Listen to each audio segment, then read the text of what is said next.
Nandito na ang matinding Tagalog full recap natin ng Marvel series na ang Moon Knight mula episode 1 hanggang episode 6. Ito ay isang fantasy action adventure na na-release noong 2022. Huwag na natin patagalin pa at simulan na natin ang ating Tagalog recap.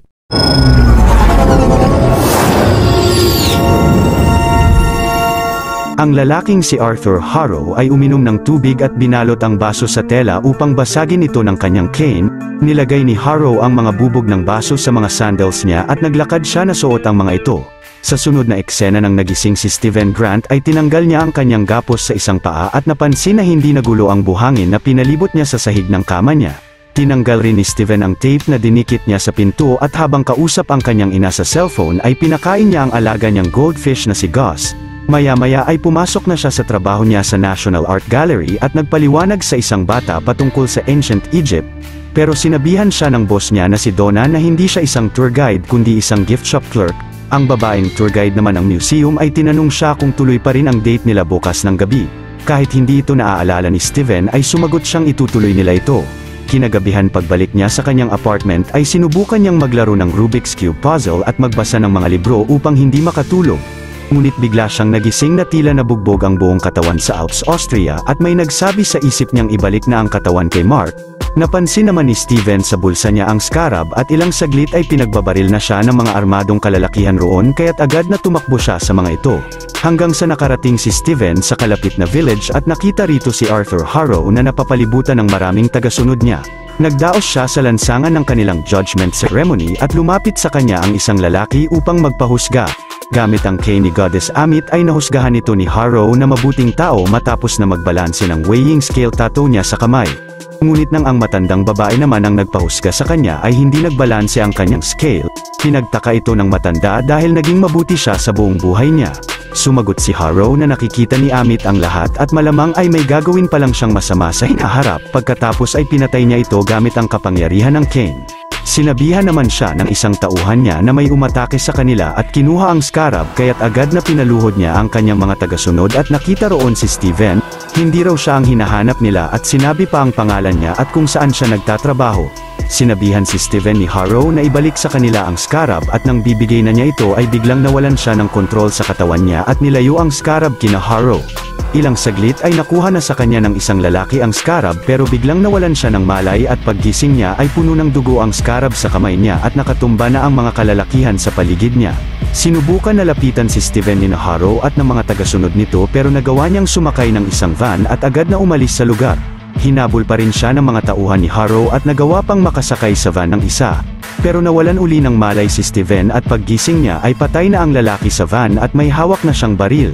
Ilang saglit ay mabilis na naiwasan niya ang truck ng mga punong kahoy na babangga sa kanya subalit na corner na siya ng mga tauhan ni Harrow. Nawalan uli ng malay si Steven at paggising niya ay umaandar na paatres ang van. Ngunit dito na siya naharang ng mga armadong lalaki pero may nagbagsakan ng mga punong kahoy sa mga ito.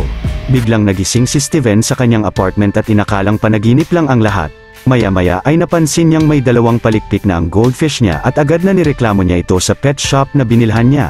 Pero sumagot ang babae na lahat ng goldfish ay may dalawang palikpik katulad ng nasabi niya sa kanya kahapon. Sinabi ni Steven na hindi siya nagpunta roon kahapon pero nang napansin niya ang oras ay agad na naalala niya ang kanyang date. Ngunit kahit pa naghintay na ng ilang oras si Steven sa restaurant ay hindi nagpakita rito ang kadate niya.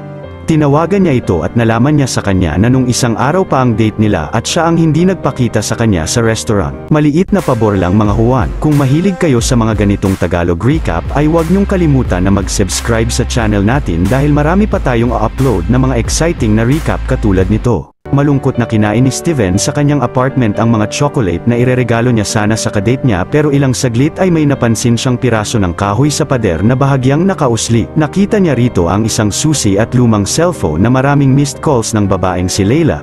Pagkatapos ay tinawagan na ito ng babae na agad na sinagot ni Steven at sinabi sa kanya na ilang buwan na niya siyang hinahanap at tinawag siya sa pangalang Mark. Walang ideya si Steven sa mga sinasabi sa kanya ni Layla at binabaan na siya nito. Pero may narinig siyang tumatawag ng pangalan niya sa paligid at napansin niyang gumagalaw ng kusa ang refleksyon niya sa salamin. Biglang lumindol at nagmalfunction ang power supply ng buong gusali ng apartment at tumakbo si Steven sa elevator. Ngunit nakita niya rito ang kakaibang nilalang na papalapit sa kanya pero ito pala ay isang matandang babae.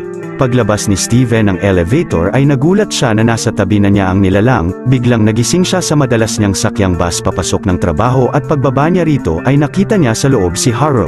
Maya-maya sa kanyang trabaho ay nasundan siya roon ng lalaki at pati ang security guard ng museum ay isang tagasunod rin nito. Habang na-corner na si Steven ng mga tauhan ni Harrow sa paligid, hinusgahan siya nito pero hindi nagbalanse ang kanyang scale at nasabing may kaguluhan sa loob niya at hinayaan niya siyang tumakbo sa kanila. Kinagabihan ng pauwi na si Steven ay may narinig siyang hiyaw ng aso mula sa loob ng museum.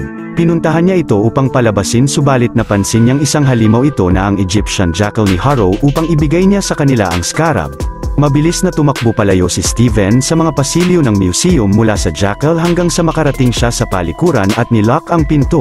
Pero dito na siya kinausap ng refleksyon niya sa salamin na si Mark at sinabing kailangan niya siyang hayaan na kontrolin ang katawan nila upang maligtas sila sa halimaw. Kahit pa naguguluhan si Steven sa sitwasyon at dahil sa labis na takot ay hinayaan na niyang pakontrol ang katawan niya ngunit nakapasok na roon ang jackal at inatake siya. Pero si Mark ay nagawa ng ma-overpower ang nilalang sa loob ng banyo habang suot ang Moon Knight suit niya at madaling pinatumba ito pagkatapos ay umalis na roon. Biglang nagising uli si Steven sa kanyang apartment na ginapos ang isang paa. Sinubukan niyang kausapin ang refleksyon niya sa salamin pero hindi ito sumagot. Maya-maya pagpasok ni Steven sa museum ay may harang na ang mga daan dahil sa nangyari kagabi. Nang tiningnan niya kasama ng isang guard ang security footage ng museum ay nakita nilang tumatakbo si Steven mula sa tila invisible na nilalang pero inakala ng guard na nag-iimahinasyon lang siya. Pagkatapos ay nakita nila ang mas seryosong bersyon ni Steven na umalis ng gusali. Ilang saglit ay pinatawag siya sa opisina ng direktor ng museum at tinanggal na siya nito sa trabaho dahil sa damage na nagawa niya sa palikuran. Mula naman sa logo na nasa susi na nahanap niya sa kanyang apartment ay naisipan niyang puntahan ang storage facility nito.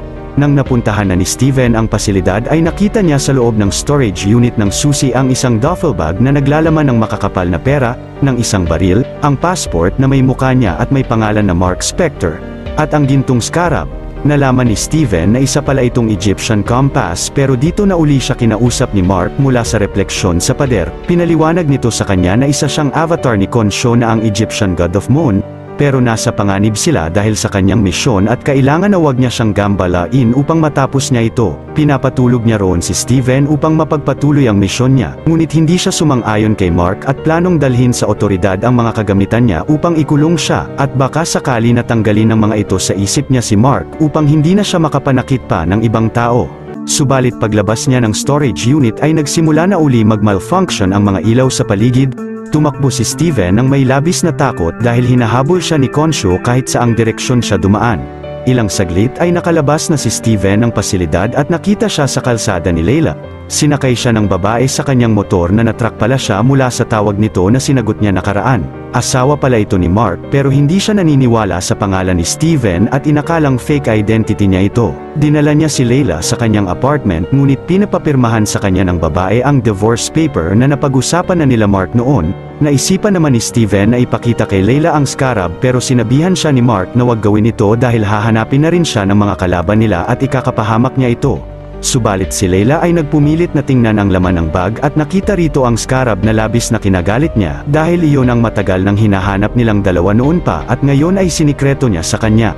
Pinagpilitan ni Steven na hindi siya si Mark at wala siyang naalala sa mga nakaraang buhay nilang dalawa. Biglang pinuntahan siya roon ng dalawang detective at pumasok sila sa apartment niya pero agad na nakapagtago si Layla sa mga ito.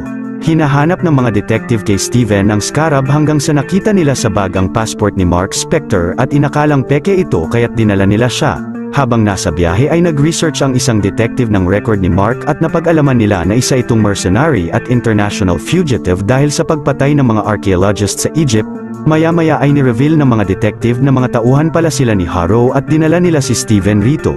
Nagpakita roon si Khonshu at galit na nagpatumba ng basurahan, pero sinabi ni Harrow na yun lang ang kayang gawin ni Khonshu nang wala ang tulong ng avatar niya.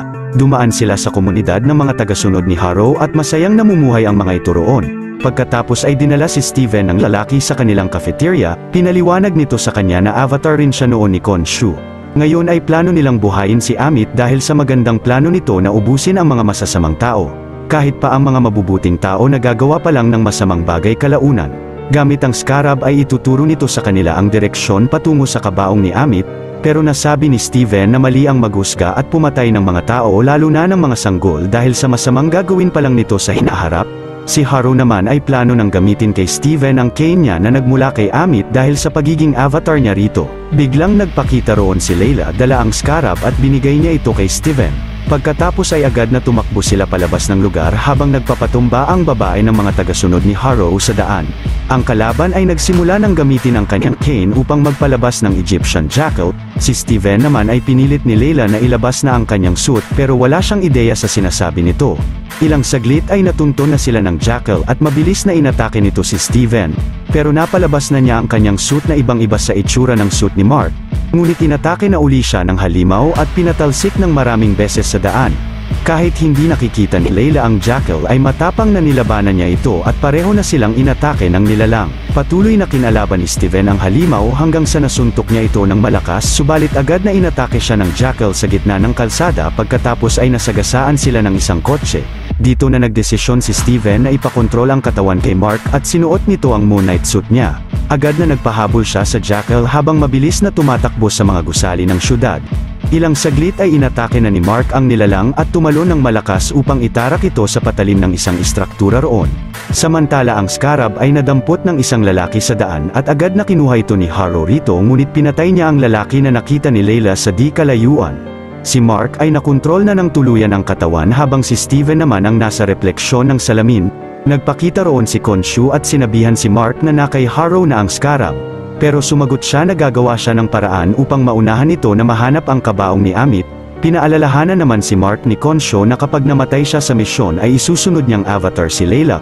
Walang magawa si Mark kundi gawin ang lahat upang matapos ang misyon niya at maprotektahan ang babae. Sa sunod na eksena ay nasa isang hotel room na si Mark at binuksan ang bintana upang tanawin ang mga piramid ng Egypt. Si Layla ay kinuhaan ng litrato ng babaeng si Lagaro na ang kaibigan ng ama niya noon. Dahil nagpagawa siya rito ng peking passport upang makapunta ng Egypt. Sa kasalukuyan na iyon sina Haru gamit ang gintong scarab ay nahanap na sa Egypt ang lugar kung saan nilibing si Amit at nakatanggap siya ng report na nasa Egypt rin si Mark. Maya-maya si Mark ay tumugis ng mga tauhan ni Haru sa Cairo. Habang sinisipa niya ang mga armas ng mga ito ay magaling na kinalaban niya silang lahat gamit ang kanyang hand-to-hand combat skills, hanggang sa naagaw niya ang patalim ng isa at nakita sa refleksyon nito si Steven at nawalan siya ng malay. Nagising si Mark na nakasakay na ng taxi at hinabol ang mga bandido na pinatakas ni Steven. Patuloy na tinugis niya ang mga ito habang tumatakbo sa mga bangketa ng syudad hanggang sa nahuli niya ang isa at tinanong kung nasaan si Haru. Ngunit kinausap uli siya ni Steven mula sa katabing salamin at agad na ginulpi siya ng mga lalaki at nawalan uli ng malay. Paggising niya ay may hawak na siyang patalim na puno ng dugo at patay na ang karamihan sa mga tauhan ni Haru sa paligid. Inakala ni Mark na kagagawa nito ni Steven pero sinabi niyang hindi siya ang may gawa nito. Dinala naman niya ang natitirang bandido sa bingit ng bangin upang alamin ang lokasyon ni Haru subalit mas pinili pa nitong ihulog ang sarili roon. Nasabi ni Mark na wala na siyang ibang paraan upang mahanap si Haru at natanong kay Khonshu kung hahayaan na lang ba ng ibang gods na mabuhay ni Haru si Amit. Sumagot siya na kaya niyang mapatawag at makausap ang mga ito sa paraan na maaaring ikagalit nila at magdahilan na ikulong nila siya sa isang bato. Dahil sa pagiging desperado ay biglang naglaho si Khonshu at ang buwan ay nagsimulang mag-eclipse sa araw na tumagal ng ilang sandali. Ginawa niya yon upang mapansin siya ng Ennead o ng buong grupo ng mga kapwa niya Egyptian gods at naramdaman niyang nagtitipon na ang mga avatar nila. Nagbukas ang isang portal para kay Mark at nang pinasok niya ito ay narating niya ang loob ng Pyramid of Giza. Nakasalubong niya sa daan si Yatzil na ang avatar ng Goddess of Love na si Hathor. Pagkatapos ay pumasok na rin roon ang iba pang avatar ng iba pang mga Egyptian gods. Nagsimula ng kontrolin ng mga ito ang kanilang avatar pati na si Mark ni Khonshu. Pinatawag niya raw sila upang husgahan si Haru dahil sa akusasyon na pagbuhay kay Amit upang magdala ng kaguluhan sa buong mundo. Ang avatar naman ni Osiris ay pinatawag roon si Haru at agad na tinanggi nito ang akusasyon sa kanya ni Khonshu. Si Khonshu raw ang nagpapahanap sa kabaong ni Amit mula sa kanyang avatar na inaabuso niya dahil sa pagkakaroon nito ng unstable na pag-iisip at maraming personalidad. Dahil sa labis na galit ay sasaktan na ni Khonshu si Haru pero mabilis na napigilan siya ni Osiris gamit ang kapangyarihan niya. Napaghusgahan naman ng buong Ennead na si Haru ay inosente at umalis na sila roon. Pero si Yatzil ay sikretong sinabihan si Mark patungkol kay Senfu. Ito ay isang Medjay na inatasan noon na i-record ang lokasyon ng kabaong ni Amit na lingid sa kaalaman ng Ennead. Kailangang hanapin ni Mark ang sarcophagus ni Senfu na binente sa black market upang mahanap niya ang kabaong.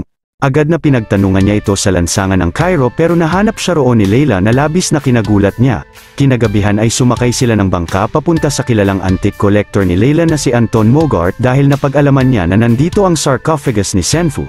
Pagdating nila sa lugar ay sinalubong sila ng head security ni Mogart na si Beck, at nakita ni na Mark roon ang lalaki na nagpa-practice ng Egyptian sports gamit ang sibat niya habang nakasakay ng kabayo. Nang nakaharap na ni na Mark si Mogart ay pinayagan sila nito na tingnan ng personal ang sarcophagus upang makapaghanap ng clue kung saan nila matatagpuan ang kabaong ni Amit. Nasabi ni Steven na ang impormasyon rito ay encoded at kailangan pang ma-unlock. Sinabihan niya si Mark na tupiin ang ilang piraso ng sarcophagus subalit agad na pinigilan siya ni Beck at tinutukan nila ng baril si Leila. Biglang pumunta roon sina Harrow at inoffer ang scarab kay Mogart upang mahanap niya ang kabaong na may mas mataas na halaga kesa sa sarcophagus. Pagkatapos ay sinabihan niya si Leila na may malaking sekretong nililihim sa kanya si Mark. Upang mapatunayan naman ni Harrow na totoo ang sinasabi niya kay Mogart ay ginamit niya ang kapangyarihan ng K ni Amit upang wasakin ang sarcophagus. Pero sinuot na ni Mark ang kanyang Moon Knight suit at agad na umatake ng mga security personnel ni Mogart. Si Leila ay bumaril ng iba pang mga tauhan ni Mogart at mabilis na sinalag ng Moon Knight ang mga bala ng kalaban na tatama sa babae. Binalik niya ang mga bala ng mga ito at hinagisa ng mga crescent blades habang si Leila ay kinukuha ang mga parte ng sarcophagus, ngunit pinigilan siya rito ng lalaking si Beck at agad na nilabanan niya ito. Samantala si Mark ay patuloy na nakipaglaban sa mas marami pang mga security personnel ni Mogart sa paligid at magaling na napapabagsak niya ang mga ito gamit ang kanyang mga crescent blades, pero biglang kinontrol ni Steven ang katawan nila upang pigilan si Mark na manakit ng tao ngunit mabilis na tinarakan siya ng mga sibat ng mga ito at pinakontrol na uli niya si Mark ng katawan nila. Si Leila naman ay ginamit ang mga armas niya sa leeg at sinaksak si Beck sa dibdib subalit ang Moon Knight ay nagawang matarakan ng mas marami pang sibat ng mga tauhan ni Mogart. Nang bumaril ng isang kalaban si Leila ay agad na inatake siya ni Mogart. Pero si Moon Knight ay magaling na napabagsak ng mabilis ang mga tauhan ng lalaki. Nagawa niyang iligtas si Leila sa atake nito at agad na hinagisan siya ng kanyang crescent blade. Umalis na sila sa lugar at habang nasa biyahe ay tinanong si Mark ng babae kung totoo ba ang sinabi ni Harrow sa kanya. Sumagot si Mark na sinusubukan lang silang pag-awayin nito gamit ang abilidad niya na makita ang mga nagawa nila noon. Maya-maya pagdating nila sa disyerto ng Cairo ay sinubukan nilang pagdikitin ang mga piraso ng sarcophagus ngunit wala silang makitang clue.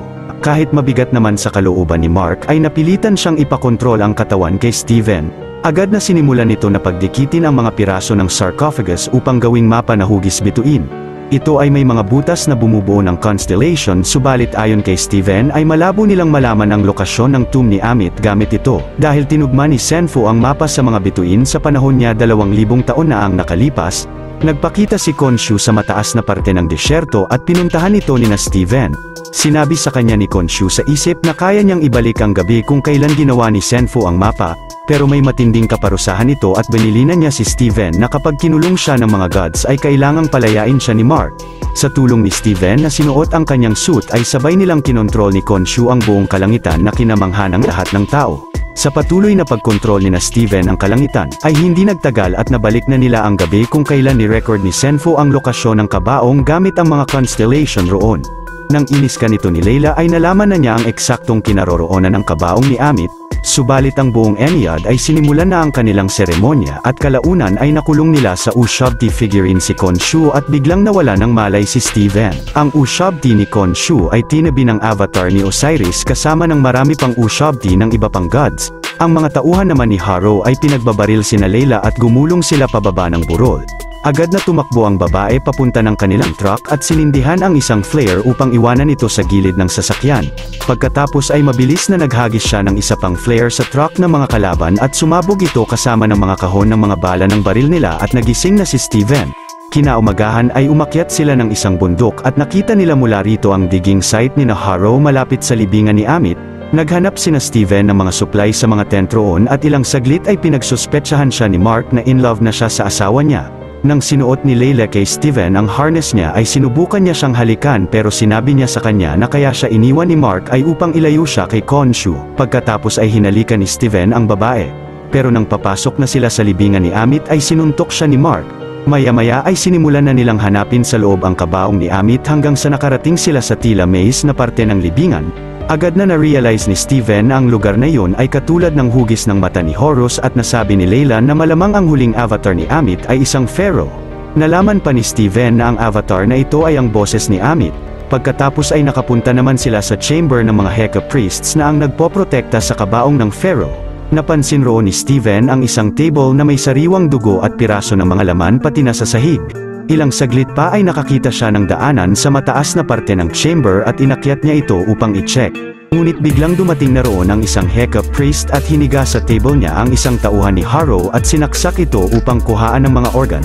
Agad na pinatakbo roon ni Steven si Layla at mabilis na binagsakan niya ng isang table ang Heka priest. Nakarating naman sa isang malaking bangin ang babae at dumaan siya sa gilid nito upang makapunta sa kabilang side. Ngunit labis na nagulat siya na makakita ng isa pang Heka priest roon. Pinasok siya nito sa loob ng isang kuweba pero nagawa niyang makaalis rito at naputol ang kamay ng nilalang. Sinaksakan niya ng flare ang priest sa mata at hinulog sa bangin at napasama siya rito pero nagawa niyang makakapit sa gilid.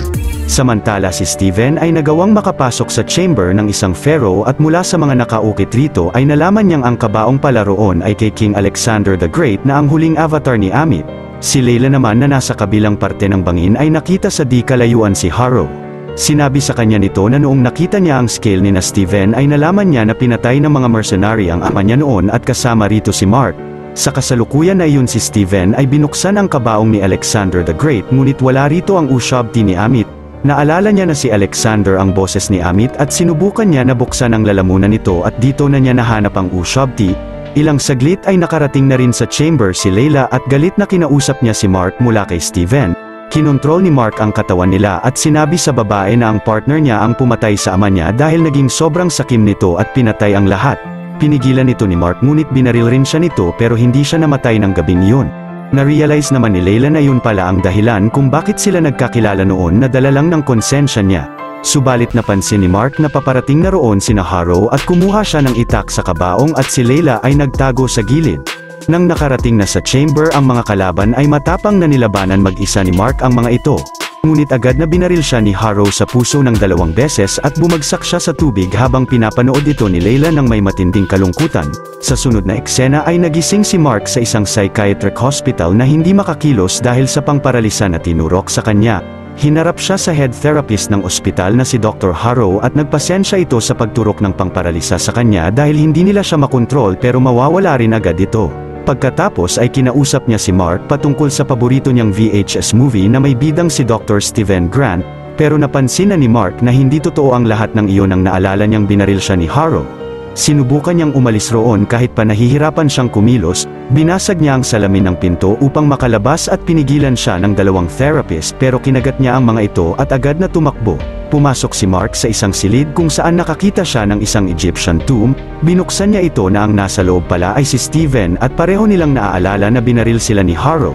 Sinubukan nilang dalawa na tumakas roon hanggang sa may nagpakita sa kanilang kakaibang nilalang na labis na kinagulat nila. Biglang bumalik si Mark sa psychiatric hospital at kinumbinsi siya ni Harrow na hindi niya siya binaril, at ang kanyang superhero na pagkatao ay nalikha niya lang dahil sa matinding trauma na naranasan niya noon. Tumayo naman si Mark upang saktan ang sarili pero nilapitan siya ng 2 therapist at tinurukan uli ng pangparalisa. Dahil rito ay bumalik na siya kasama si Steven na kaharap ang hippopotamus na nilalang. Pinaliwanag nito sa kanila na patay na sila at gagabayan niya sila sa Juwat. Na-realize naman ni Steven na ito ay si Taweret na ang goddess of women and children at ang Juwat ay ang Egyptian underworld. Ilang saglit si Mark ay nagbukas ng isang pinto roon at biglang napunta sila sa malaking bangka ni Taweret na nasa Juwat. Sinabi sa kanila ng goddess na kung naging balanse ang buhay nila ay mamumuhay sila ng walang hanggan sa paraiso na ang Field of Reeds kung saan sila papunta ngayon. Pagkatapos ay kinuha niya ang mga puso ni na Steven at sinalang ito sa Scales of Justice gamit ang Feather of Truth. Ayon pa kay Taweret na kapag natapos na ang paglalakbay ng bangka at hindi pa rin nagbalanse ang mga puso nila ay ihuhulog sila sa desyerto ng Juwat, kung saan mananatili sila ng walang hanggan habang naninigas ang katawan sa buhangin. Subalit napansin ni Taweret na nagkakaroon ng abnormal na paggalaw ang puso ni na Mark sa scale at malamang ay dahil ito sa hindi pa kumpleto ang mga puso nila. Pinayuhan naman niya sina Steven na pumasok sa loob ng bangka na naglalaman ng mga memorya nila at ipakita sa isa't isa ang mga katotohanan na tinatago nila. Nang bumalik na sa loob sina Steven ay nakapasok sila sa isang silid na puno ng mga patay na tao. Naalala ni Mark na ang mga ito ay sobrang masasamang tao na pinaslang niya noon bilang si Moon Knight. Napansin ni Steven na bumabagal na ang pagbalanse ng mga puso nila. Ngunit may nakita siyang bata roon at agad na sinundan niya ito kahit papinigilan siya ni Mark. Pagkatapos ay sinaraduhan nito ni Steven ang pinto at nakita niya roon ang ina nila kasama ang batang Mark at ang kapatid nila na si Roro na kinagulat niya. Nagpaalam ang magkapatid sa kanilang magulang at pumunta sila sa kagubatan upang gayahin ang mga eksena sa pelikulang Tomb Buster. At habang umuulan ng malakas ay pumasok sila sa isang kuweba. Subalit napansin ni Steven na mabilis na tumataas ang tubig roon at sinubukan niya na iligtas ang mga bata. Ilang saglit ay pumasok si Mark sa ibang silid at nahanap rito si Steven na nakita na sinisisi ng ina nila ang batang Mark sa pagkamatay ni Roro. Mula noon ay nagse-celebrate si Mark ng kanyang birthday na kasama lang ang ama niya at wala ang ina niya habang patuloy ito sa pagsuklam sa kanya. Inis na umakyat ang bata sa kanyang silid at pinigilan na rito ni Mark si Steven dahil ayaw na niyang makita ang mga memoryang iyon. Pero napunta sila sa isa pang memorya kung kailan lumayas si Mark sa bahay nila kahit papinigilan siya ng ama niya. Pagkatapos ay biglang napunta sila sa alaala ni Mark sa panahon na pinatay ng partner niya ang isang grupo ng mga Egyptian archaeologist kasama ang ama ni Layla. Dahil sa pagpigil ni Mark rito ay binaril rin siya ng partner niya at sinubukan niyang gumapang papunta sa templo ng Egyptian moon god na si Khonshu. Papatayin na niya ang sarili rito pero kinausap siya sa isip ni Khonshu at inalok na magpatuloy na mabuhay kapalit ng pagiging mandirigma niya na magpoprotekta sa mga tao mula sa masasama. Tinanggap naman ito ni Mark at naging siya ang Moon Knight ni Khonshu. Napansin ni Steven na halos balanse na ang mga puso nila at bumalik sila sa bangka ni Toweret, ngunit nakita nila roon na mas marami ng kaluluwa ng mga tao na agad na binabagsak sa juwat nang hindi pa nila oras dahil sa kagagawan ni Harrow. Si Steven ay pinakiusapan si Toweret na sabihan si Layla na palayain si Khonshu upang makabalik sila ng buhay sa katawan nila gamit ang Moon Knight suit at mapigilan si Harrow. Pagkatapos ay nilihis ni Toweret ang bangka papunta sa gate ni Osiris at pinabalik niya sa loob sina Mark upang mabalanse nila ng tuluyan ang kanilang mga puso. Ngunit si Mark ay ayaw nang makita muli ang mga masasamang memorya niya at biglang bumalik siya kaharap si Dr. Harrow. Tinanong siya nito kung nalikha niya ba si Steven upang itago ang sarili niya mula sa mga sakit na nararamdaman niya noon. Pinakiusapan naman ni Harrow si Mark na dapat na ipakita niya kay Steven ang katotohanan upang mas maunawaan niya ang lahat. Agad na ginawa nga ito ni Mark at pumunta sila ni Steven sa silid niya noong bata pa siya. Biglang narinig ng batang Mark ang ina niya na galit na kinakalabog ang pinto at agad na nagpalit siya ng personalidad bilang si Steven Grant.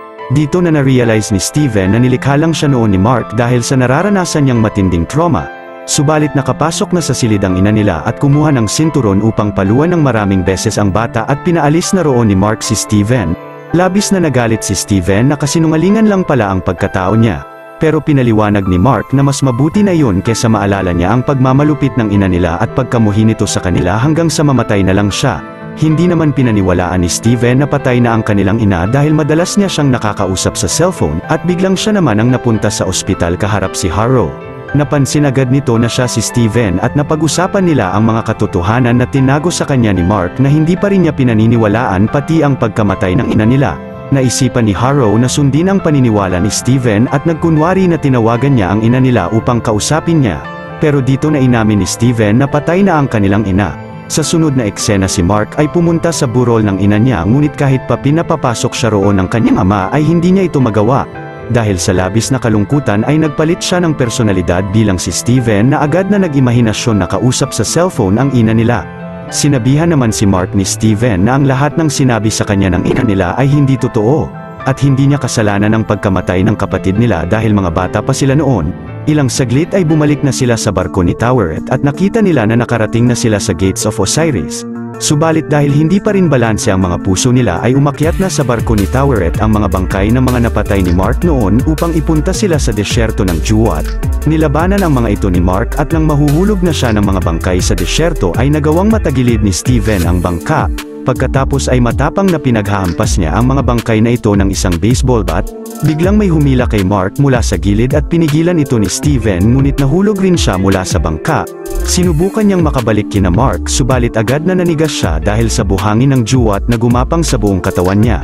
Napansin ni Toweret na nagbalanse ang scales, at si Mark ay biglang napunta na sa mapayapang lugar na ang Field of Reeds. Ang patay na katawan ni Mark ay hinila ni Harrow mula sa tubig upang kunin ang Ushabti ni Amit at iniwan niya sa kanya ang Golden Scarab. Tahimik na nagpabagsak si Layla ng tauhan ni Harrow habang siya naman ay pinalitan ng anyo ng kanyang cane. Nang umalis na sa chamber ang mga kalaban ay nilapitan ni Layla ang katawan ni Mark at labis na nalungkot siya sa pagkamatay niya. Pagkatapos ay kinuha niya ang scarab sa kanya at binalik siya sa tubig. Nang papunta na si Harrow at ang mga tagasunod niya sa Giza ay hinarang sila ng mga Egyptian patrol sa kalsada, pero ginamit niya rito ang kanyang bagong cane upang husgahan ng mabilis ang lahat ng mga bantay roon. Namatay ang karamihan sa mga ito na nakita ni Layla na nag-disguise na tagasunod ni Harrow. Nang aatakihin na niya ito ay kinausap siya ni Taweret mula sa patay na lalaki at sinabi sa kanya ang mensahe ni Steven na palayain niya si Khonshu sa Ushabti nito upang mabuhay muli si Mark at maaari niya siyang maging avatar. Pero tumanggi siyang maging avatar nito at sumakay na ng sasakyan ni Harrow. Maya-maya ay narating na ni Harrow ang Pyramid of Giza at binuksan niya ito gamit ang kanyang cane. Pagpasok nila sa loob ay mabilis na inatake ni Harrow ang lahat ng mga avatar ng mga gods roon at napatumba niya ang mga ito. Habang si Layla ay agad na kinuha ang Ushabti ni Khonshu. Pagkatapos ay binasag na ni Harrow ang Ushabti ni Amit sa sahig ng chamber at nakalaya na rito ang Egyptian goddess na si Amit. Napansin naman nito na mismong si Harrow ay hindi balanse ang scales pero sumagot siya na handa siyang mamatay dahil rito. Napagdesisyonan ni Amit na hindi muna siya patayin at magpatuloy na maging avatar niya. Samantala si Layla ay pinalaya na rin si Khonshu mula sa Ushabti nito at agad na napansin niyang patay na si Mark. Inalok niya ang babae na maging avatar niya pero tumanggi siya kaya't hinarap niya mag-isa si Amit roon at agad na pinahanap ni Harrow kung sino ang nagpalaya kay Khonshu. Sa kasalukuyan na iyon si Mark na nasa Field of Reeds ay maaari nang manatili rito ng mapayapa, pero ayaw niyang iwanan si Steven na natrap na sa Juwat at nagdesisyon siya na umalis sa paraiso. Hindi nagtagal ay nahanap ni Mark si Steven sa desyerto at nagpasensya siya sa kanya dahil sa sinapit niya roon. Ngunit nagsimula na rin gumapang sa kanya ang buhangin ng Juwat. Nang naging buhangin na ang katawan ni Mark ay binigay niya ang kanyang puso kay Steven. Biglang nagliwanag ito at bumalik na sa normal ang mga katawan nila at nagbukas na ang Gates of Osiris. Samantala ang God of Moon ay matapang na nilabanan mag-isa si Amit ng kanyang buong galing ngunit nagagawa siyang ma-overpower nito. Sina Steven naman ay biglang hinabol ng Sunstorm ng Juwat pero pinigilan ito ni Taweret gamit ang malaking bangka niya. Sa patuloy na paglapit ni Mark sa gate ay ilang saglit at napasok na nila ito at bumalik na sa katawan nila sa chamber ni Alexander the Great. Agad na napansin sila ni Khonshu at binalik kay Mark ang kanyang Moon Knight suit upang gumaling ang sugat niya mula sa mga tama ng bala ni Harrow. Paglabas niya ng libingan ay nakaharap niya roon si Khonshu at sina Steven ay nakipag-negotiate ng bagong kasunduan sa kanya na kapag natapos na nila ang kanilang misyon ay papalayain na niya silang dalawa. Kahit mabigat sa kalooban ay sinang-ayunan nito ni Khonshu at ginawang gabi ang kalangitan pagkatapos ay mabilis na pinalipad niya paalis roon si Mark. Samantala si Layla ay kinausap ang naghihingalong avatar ni Osiris kung paano mapipigilan si Amit. Sumagot ito na kailangan nila siyang ikulong sa katawan ng tao mula roon sa Pyramid of Giza at agad na namatay na ito. Dahil wala ng ibang paraan ay tinanggap na ng babae ang maging avatar ni Taweret at biglang sumigaw ito mula sa katawan ng lalaki. Narinig ito ni Harrow at agad na inatake ang lokasyon kung nasaan si Layla pero nagawa niyang lumabas mula sa mga debris suot ang Scarlet Scarab suit niya mula kay Taweret. Sa kasalukuyan na iyon si Mark habang lumilipad papunta ng Giza ay umakyat si Harrow sa tuktok ng pyramid upang bigyan ng kapangyarihan ang karamihan sa mga tagasunod niya sa Cairo na husgahan ang mga tao roon at ipakain ang mga kaluluwa ng mga ito kay Amit na mas kinalakas niya at naging higante. Ilang saglit ay mabilis na inatake rito ng Moon Knight si Harrow at inatake rin siya ni Steven habang nasa ere. Patuloy na kinalaban ni Mark ang lalaki sa ere hanggang sa bumagsak sila sa gitnang syudad ng Cairo. Sa kasalukuyan na iyon si Khonshu ay nilabanan na uli si Amit at nagagawa na niyang makalamang rito ngunit magaling na napapabagsak pa rin siya ng kalaban. Nang aatakihin naman si Mark ni Harrow ay mabilis na pinatalsik ito ng ilang beses ni Layla bilang si Scarlet Scarab na kinagulat ni Steven at Mark. Pagkatapos ay magaling na kinalaban ni Steven ang mga armadong tagasunod ni Harrow sa paligid gamit ang kanyang dalawang truncheon sticks, habang ang babae ay madaling nagpatumba ng iba pang mga kalaban sa daan. Si Mark naman ang umatake laban sa marami pang tauhan ni Harrow at mabilis na napabagsak niya ang mga ito gamit ang kanyang mga crescent blades. Sa kasalukuyan na iyon ng Moon God ay walang kahirap-hirap na nagagawang patumbahin ang goddess na si Amit ng maraming beses. Pinagtulungan na ni Scarlet Scarab at Moon Knight si Harrow ngunit agad na napatalsik sila nito ng malakas. Mabilis na sinipa siya ni Mark at patuloy na pinagtulungan nila ni Layla na kalabanin siya. Ngunit inatake nito ang isang kotse roon at agad na niligtas ng babae ang tao rito at pinalabas ng sasakyan ang mga nasa loob. Si Mark ay inatake ni Harrow ng malakas na enerhiya mula sa kanyang cane habang si Scarlet Scarab ay inatake ng mga tagasunod ni Harrow at buong lakas na kinalaban niya ang mga ito. Patuloy na inatake ni Harrow ang Moon Knight ng kanyang cane na may malakas na enerhiya at hindi nagtagal ay napabagsak na niya siya. Pagkatapos ay sinimulan na ng kalaban na kunin ang kaluluwa ni Mark pero biglang nag-blackout ang isip niya at biglang nakita niyang napatumba na niya si Harrow at ang mga tagasunod nito sa paligid. Labis na kinagulat niya ito pati na ni Steven dahil pareho nilang hindi alam ang nangyari. Agad naman na dinala ni Mark ang katawan ng lalaki sa loob ng Pyramid of Giza at kasama ang mga rebulto roon ng mga Egyptian gods ay binigkas nila ni Layla ang isang ancient spell upang ikulong si Amit sa loob ng katawan ni Harrow at hindi nagtagal ay nagtagumpay na silang mapasok ang goddess sa katawan ng lalaki. Dahil sa utos ni Khonshu ay papatayin na ni Mark si Harrow upang hindi na sila ni Amit maging panganib pa. Pero sinabihan siya ni Layla na tapos na ang misyon niya at malaya na siya. Si Mark naman ay hindi na tinuloy ang pagpatay rito at tinapon na ang kanyang crescent blade. Sinabihan niya si Khonshu na palayain na sila at mabigat ang kalooban na sinunod nga ito ng Moon God. Biglang nagising sina Steven na bumalik sa psychiatric hospital at sinabihan sila ni Dr. Harrow na imahinasyon lang ang lahat at hindi ito totoo. Pero nang nakita ni Mark at Steven na may dugo ang mga footprint ni Harrow ay na-realize nilang totoo ang lahat. Nagising naman sila sa apartment ni Steven at nang tumayo sila rito ay nadapa uli sila sa gapos sa paa nila. Sa mid-credit scene, si Harrow na nasa isang psychiatric hospital na ay sinimulan na itulak palabas roon ng isang lalaki na nagsasalita ng Spanish. Napansin ni Harrow na patay na ang ibang mga staff ng ospital at paglabas nila ay pinasok siya ng misteryosong lalaki sa limousine nito. Nakaharap roon ni Harrow si Khonshu pero sinabihan niya siya na hindi niya sila masasaktan. Ngunit pinakilala ni Khonshu sa kanya si Jake Lockley na ang pangatlong personalidad ni Mark at pinagbabaril siya ng maraming beses nito sa loob ng limousine at nag-drive na siya paalis ng lugar. Dito na natatapos ang malupit na istorya ng pelikula. Kung natuwa at nagustuhan nyo ang ating tinampok na pelikulang ngayong araw ay maaari nyo rin panuorin ang iba pang mga Tagalog recaps natin sa main page ng ating channel, at syempre huwag nyong kalimutan na mag-like, subscribe at mag-hit ng notification bell dahil marami pa tayong tatampok na exciting na mga pelikula sa mga susunod na linggo. See you on the next one mga Juan. You're still here. It's over. Go home.